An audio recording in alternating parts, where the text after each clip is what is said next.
একদিন স্কুলের ম্যামকে বলেছিলাম ম্যাম আই লাভ ইউ, পরের দিন দেখি খাতায় 10 নাম্বার কম। ম্যামকে জিজ্ঞেস করতে ম্যাম বললো এটা তোমার বেয়াদবির শাস্তি।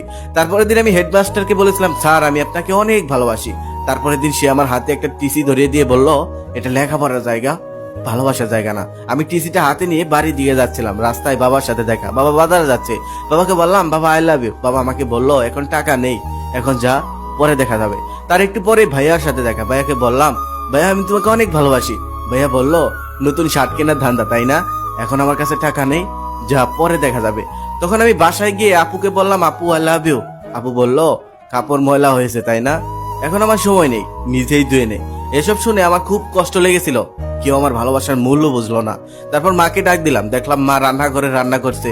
সেখানে গিয়ে মাকে বললাম মা আমি তোমাকে অনেক ভালোবাসি। মা আমাকে জড়িয়ে ধরে বলল পাগল ছেলে আমিও তো তোকে অনেক ভালোবাসি, সারাদিন খাসনি, আয় চল খেতে দেই। আসলে মা মায়ের মতো আর কেউ হয় না।